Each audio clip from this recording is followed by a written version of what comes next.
ભાવિક ભક્તોને આજે જણાવતા આનંદ થાય છે કે આપણે શિવ સ્તોત્ર ઘણા સાંભળ્યા હશે, શિવના ભજન પણ ઘણા સાંભળ્યા હશે, શિવની ભક્તિ પણ ઘણી કરીએ છીએ, પણ શિવ શું કહે છે?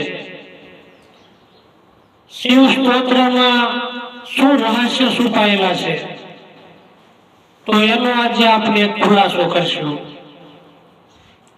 તો એ ભજન આપણે સાંભળ્યું છે, હાવ જાણીતું ભજન છે, સત્યમ શિવમ સુંદરમ. તો એ ભજન આપણને શું કહી રહ્યું છે કે સત્ય કોણ, શિવ કોણ અને સુંદર કોણ? સત્ય શું છે, સુંદર શું છે, તેના વિશે આપણે જાણીશું. તો સત્યમ શિવમ સુંદરમ. જ્યારે બાળકનો જન્મ થાય ત્યારે એનું નામ શું હતું? એનું કઈ નામ હતું કે નહોતું? ત્યારે એનું નામ સત્ય હતું. સત્ય એટલે આત્મા. આત્મા સિવાય આ દુનિયામાં કોઈ સત્ય નથી. તેથી તેનું નામ સત્યમ હતું, એટલે કે સત્ય હતું. કેમ કે એનું કોઈ નામ તો પાડવામાં દુનિયામાં આવ્યું નહોતું. છઠ્ઠા દિવસે એનું નામકરણ કરવામાં આવે છે. ક્યાં? તો એનો જન્મ થયો તો એનું નામ સત્યમ હતું.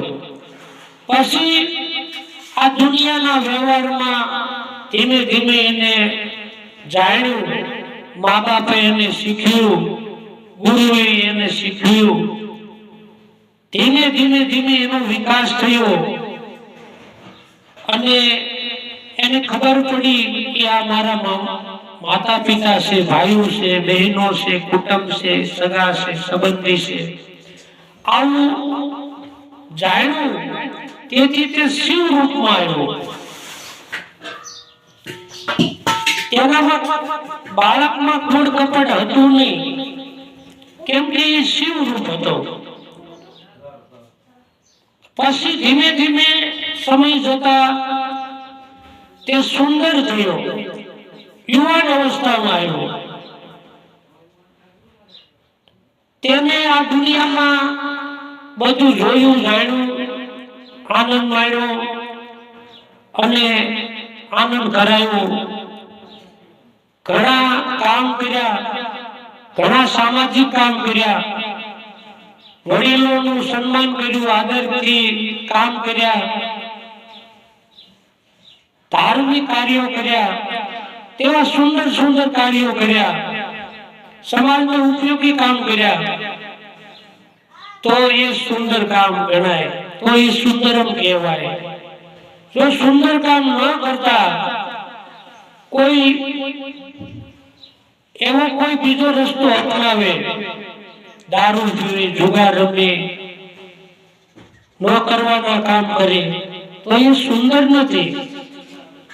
તો સુંદર થવા માટે ભક્તિમય જીવન જીવવું પડે, વડીલોનું સન્માન કરવું પડે, અતિથિઓને દેવ માનવા પડે, માતા પિતાને માતૃદેવો ભવ, પિતૃદેવો ભવ, આચાર્ય દેવ ભવ, ગુરુદેવો ભવ.